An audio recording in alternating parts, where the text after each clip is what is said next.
மோடி அவர்களோ அமித்ஷா அவர்களோ நினைப்பாங்க 40 சீட்டு தமிழ்நாட்டில் ஒரு 4 சீட்டு ஜெயிக்க மாட்டீங்களா? கூட்டணி வந்து காணாம போனது, கூட்டணி பிரிஞ்சு போனதுக்கு நீ தான் காரணம்னு ஊரில் எல்லாரும் சொல்றாங்க. இவரை தான் சொல்றாங்க. யாரு? அண்ணாமலை. அவருக்கு வந்து அந்த மெச்சூரிட்டியில் அண்ணாமலை அவர்களுக்கு முக்கியத்துவம் இனிமே இருக்காதா? எதுக்கு இருக்கணும்னு கேட்குறேன் நான். மோடி அவர்களோ அமித்ஷா அவர்களோ கோவப்படுறதுக்கு நியாயம் இருக்குல்ல. சின்ன சின்ன ஸ்டேட்ல எல்லாம் 3 சீட்டு 2 சீட்டுன்னு அங்கங்க நார்த் ஈஸ்ட்ல டபுள் டிஜிட்ல வளர்ந்துட்டோம்னு நீங்களும் பிரசாந்த் கிஷோரும் மாறி மாறி சொல்லியிருந்தீங்களே. anomaly effect we call it. The BJP is bang there in the Dravidian heartland அப்படிலாம் பேசுனீங்க. எங்க ஃபைட் ஆச்சு இருந்ததா? நீங்க சொல்வீங்க தர்மபுரியில அன்புமணி. அது பாட்டாளி மக்கள் கட்சியினுடைய கோட்டை அந்த இடம்.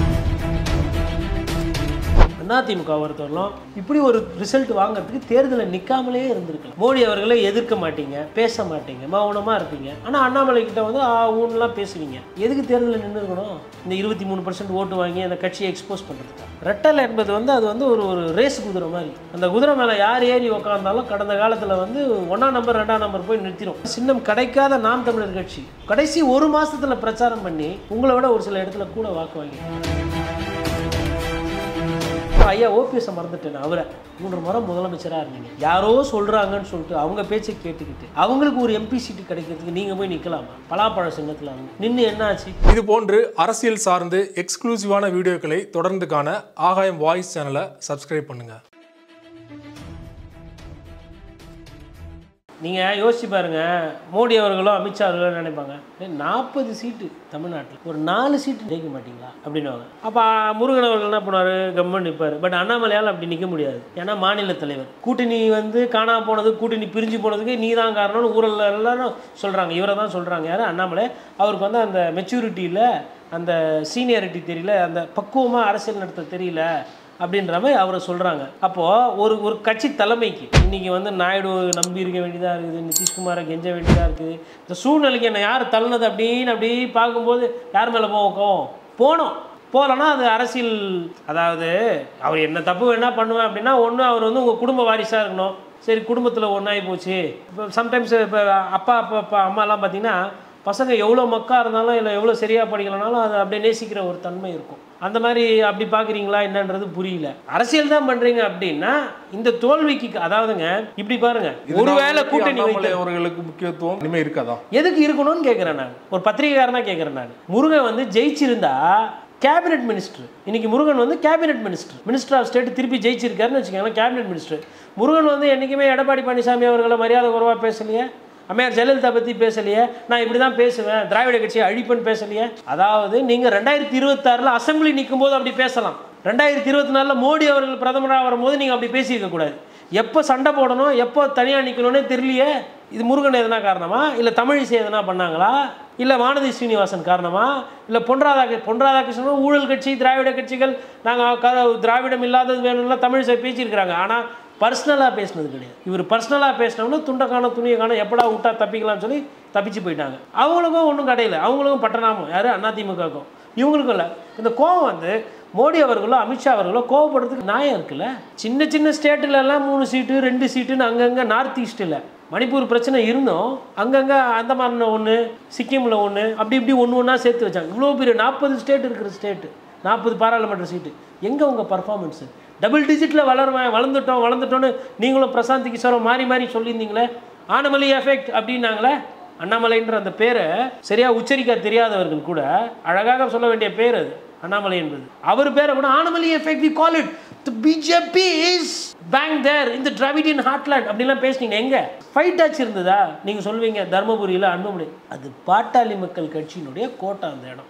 அவங்க வந்து அன்புமணி ராமதாஸ் அவர்கள் வீட்டில் அந்த அம்மையார் சௌமியா நிறுத்தினதுனாலே பிரச்சாரம் பண்ணதுனால கடைசி 2-3 ரவுண்டு வரலாம் அவங்களால போராட முடிஞ்சுது. போராடி ஒரு சில ஆயிரக்கணக்கு ஓட்டில் தோத்தாங்க. அவ்வளோதான். நீங்கள் கண்டி கூட்டணி வச்சுருந்தா திருநெல்வேலியில் நயினார் நாகேந்திரன் ஜெயிக்கிறார். ஊட்டியில் சொல்ல முடியாது. ஏன்னா இந்த வாட்டி வந்து ஆராசாக்கு மார்ஜின் குறைஞ்சிருக்கு. முருகன் வந்து மேபி அங்கே இன்னும் கொஞ்சம் நல்லா வந்திருக்கலாம். நீங்களுமே ஜெயிச்சிருக்கலாம் கோயம்புத்தூர். அந்த ஓட்டை எடுத்து போட்டால் நிறைய இடத்துல ஒரு 4-5 தொகுதியில் வெற்றி வாய்ப்பு. ஏசி சண்முகம் ஐயா ஜெயிக்கிறாருன்றது உறுதியாக சொல்லிட்டு இருந்தாங்க. இந்த வாட்டி ரெட்டலையில் நின்று இருந்தால் இல்லை. பச்சைமுத்து ஐயா எப்பயுமே கணிசமாக வாக்கு வாங்குறவரை கொண்டு போய் டெபாசிட்டை போயிடுச்சு. தண்ணி சுயேட்சை இருந்தாருமே அவர் வந்து 2வது வந்திருப்பாருங்க.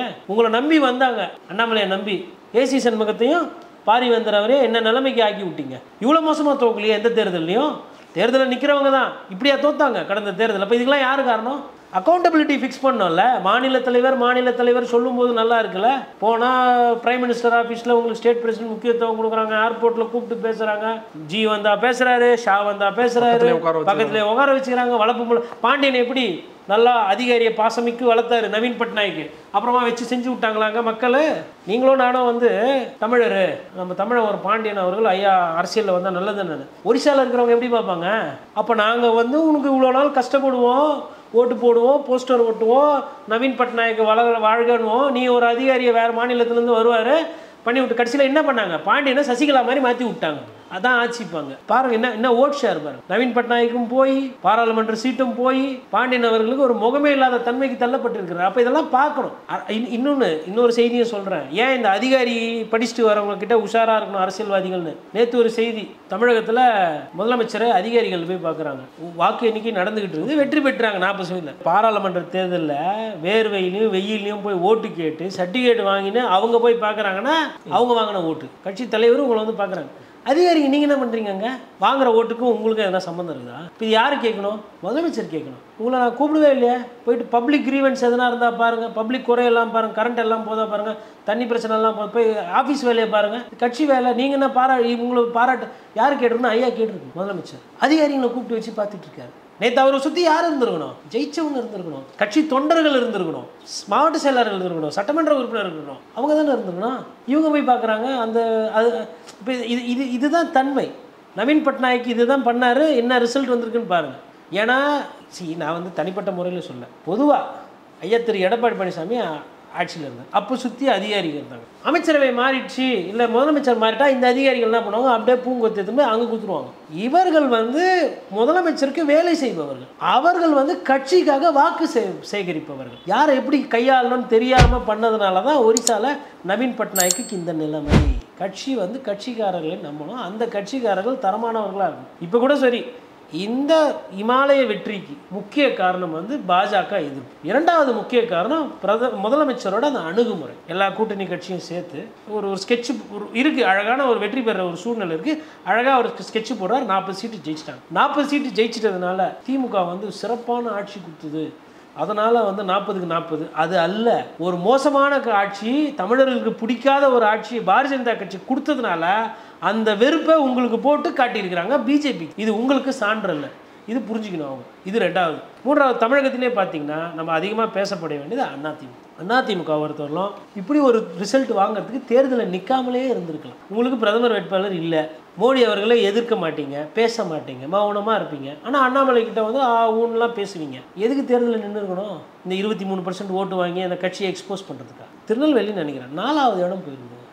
ரெட்டலை என்பது வந்து அது வந்து ஒரு ரேஸ் குதிரை மாதிரி. அந்த குதிரை மேலே யார் ஏறி உக்காந்தாலும் கடந்த காலத்தில் வந்து 1ஆம் நம்பர் 2ஆம் நம்பர் போய் நிறுத்திடும். அந்த சின்னத்தோட தன்மை அப்படி. அந்த சின்னத்தை வச்சுக்கிட்டு இன்னைக்கு 4வது இடம் 3வது இடம், சின்னமே இல்லாத, அதாவது சின்னம் கிடைக்காத நாம் தமிழர் கட்சி கடைசி ஒரு மாசத்துல பிரச்சாரம் பண்ணி உங்களை விட ஒரு சில இடத்துல கூட வாக்கு வாங்கியிருக்காங்க. அதிமுகவினர் தொடர்ச்சியாக 1.5 கோடி தொண்டர்கள் சொல்லுவாங்க. ஆனால் பார்த்தீங்கன்னா ஒட்டுமொத்தமாக 1 கோடி தொண்டர்கள் லீவ் போட்டு வீட்டில் போயிட்டாங்க. அப்போ 50 லட்சம் எங்கே போச்சு? அதாவதுங்க, கோர்வையாக பேச முடியுன்றதுக்கோசரம் தப்பா இல்லை பேசினதே பேசக்கூடாது. கொஞ்ச நாளைக்கு இனிமேல் அந்த 1.5 கோடி தொண்டர்கள் பேசாமல் இருக்கிறது அவங்களுக்கு நல்லது. அப்போ 50 லட்சம் பேர் ஏன் ஓட்டு போடலன்ற அந்த கேள்வி வருது. 1 கோடி பேர் தான் ஓட்டு போட்டிருக்காங்க. அதாவது தப்பை வந்து உணர்ந்து இல்லை இது மாதிரி இது தப்பாக போகுதுன்னா தான் அதை நீங்கள் சரி செஞ்சுக்க முடியும். நேற்று கூட ஐயா வந்து அறிக்கை விட்டுருக்காரு எடப்பாடி பழனிசாமி அவர்கள். வாக்கு போட்டவங்களுக்குலாம் நன்றி, சரி ரைட்டா, மக்களுக்கு நன்றி சொல்கிறீங்க, ரைட்டு, வரவே இருக்கிறோம். இதுலேருந்து நாங்கள் மீண்டு 2026 நல்லா பண்ணுவோம். நடவடிக்கை எங்கே? சாட்டை எடுத்து சொல்லிட்ட வேணாமா? எந்தெந்த மாவட்ட செயலர் ரொம்ப மோசமாக பண்ணிக்கிறாங்களோ ஒரு 4 பேர் மாவட்ட செயலரை மாற்றுங்க, ஒரு 4 கட்சிக்காரங்களாம் புது ஆளுங்களாக போடுங்க. குமரகுருன்னு ஒருத்தர் இருக்கிறாரு இல்லையா, அவர் தானே உங்க மான மரியாதையை நேற்று பாதி 800 வரலாம் காப்பாற்றிக்கிட்டு இருந்தாரு. அவரை கூப்பிடுங்க, அவர் நல்லா பண்ணீங்க பாராட்டுங்க, அவருக்கு முக்கிய பதவி கொடுங்க, பொறுப்பு கொடுங்க. அதே மாதிரி நாமக்கல்ல நினைக்கிறேன் ஒருத்தர் நல்ல டஃப் காம்படிஷன் கொடுத்தாரு. இந்த மாதிரி ஒரு சூழ்நிலையில் யார், அதாவது அமைச்சராக இருக்கும்போது கான்ட்ராக்டர் 4 பேரை வச்சுக்கிட்டு பண்ணுறது கிடையாது அரசியல்.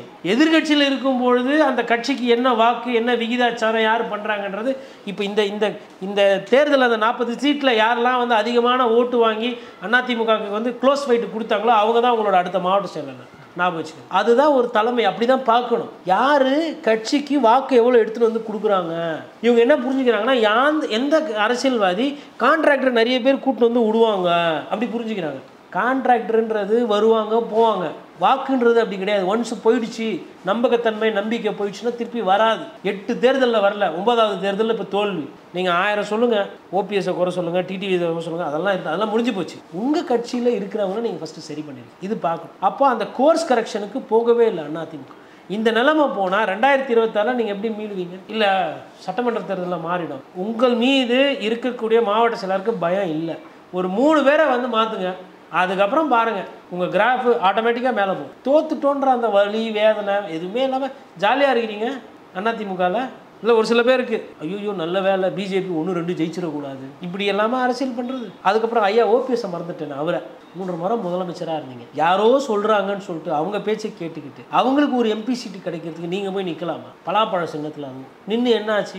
அழகாக தேனியில் ஓபி ரவீந்திரநாத்தை திருப்பி போட்டி போட்டு டிடி தினகரனை போய் நிறுத்திட்டு நீங்கள் வெளியில இருந்து வேலை பார்த்துருக்கோம். நீங்களே இறங்கி கீழே போய் மாட்டிக்குவீங்க. சரி போய் நின்னீங்க, ஜெயிச்சிங்களா? 3 முறை முதலமைச்சர் இப்படி தோக்கிறதுக்கு எதுக்குங்க போய் நிற்கணும்? இப்போ கல நிலவரம் தெரியறது இல்லை, ஜெயிக்கிற அந்த விஷயம் புரியறது கிடையாது. ஆனால் ரெட்டையிலே மீட்டி உங்ககிட்ட குத்துணும். ஒழுங்காக 60 எம்எல்ஏ வச்சுக்கிறவங்களே ரெட்டையிலே இந்த பாடுபடுத்துகிறாங்க. உங்ககிட்ட குத்தா சாதிய கட்சியாக மாற்ற பார்க்குறீங்க, அதுவும் நடக்கலை. சாதின்னு தானே போய் நின்னீங்க, சாதிக்காரங்களாம் ஓட்டு போட்டாங்களா? அப்போ இன்னும் புரியல. மதம்னு சொல்லி ஒருத்தர் ஓட்டு கேட்டுட்டு இருந்தார், போட்டாங்களா? அயோத்தியாவில் வச்சு செஞ்சு விட்டாங்களா சுற்றி? அப்போ மக்கள் பிரச்சனை என்னவோ அதை கவனிக்கணும், மக்களுக்கு உண்டான அரசியல் பண்ணணும். சரி ஐயா ராமதாஸ் தருமபுரியில் எல்லாரும் வன்னியர் தான், போட வேண்டியதானே, ஏன் போடல? அப்புறம் இந்த சிறுபான்மையினர் அதிகமாக இருந்தால் அங்கே போய் ஒரு சிறுபான்மையினர் சீட்டு கொடுக்குறது, முஸ்லீம் கேண்டிடேட் போட்டால் ஜெயிச்சலான்னு நல்லவங்களே நிறுத்துங்க, ஜெயிப்பாங்க. இந்த அரசியல் இருக்குது பாருங்கள், இதெல்லாம் இந்த மொத்த அரசியலுக்கும் சம்மட்டி அடி கொடுத்துருக்கிறது இந்த தேர்தல். மோடிஜி இருக்கிற வரைலாம் திமுகவுக்கு பிரச்சனையே கிடையாது. அவரை காட்டி இங்கே சொத்து வரி, தண்ணி வரி, பால் வரி, கரண்ட் பில்லு எல்லாத்தையும் ஏற்றிக்கிட்டு சனாதனத்தை எதிர்க்கிறோம் இங்கே ஏற்றி ஆட்சி பண்ணிக்கலாம். இந்த மாதிரி 40 பாராளுமன்ற சீட்டு ஜெயிக்கலாம். அங்கே மாறிச்சு அப்படின்னா உங்களுக்கு சிக்கலுங்க. அதனால் இது 2026க்கு இது ஒரு ப்ளஸ்ஸு. இவங்க ஆட்சி அமைக்காமல் இருந்தாங்கன்னா, இல்லைனா இவங்க திமுக அவங்களால பதவி இல்லாமல் இருக்க முடியாது. இந்தியா கூட்டணி வந்துச்சுன்னா அமைச்சர் யாருன்னு சொல்லிட்டு டிசைட்லாம் பண்ண ஆரம்பிச்சிருப்பாங்க. இப்போ ஆல்ரெடி அவங்களுக்கு ஒரு லிஸ்ட் இருந்திருக்கும். இது வராதது திமுக கட்சிக்கு நல்லது. ரொம்ப நன்றி சார், உங்கள் நேரத்தை ஒதுக்கி 2024 நாடாளுமன்ற தேர்தல் முடிவுகள் தொடர்பாக விரிவாக ஒரு பேட்டி கொடுத்தீங்க. ரொம்ப நன்றி. நன்றி.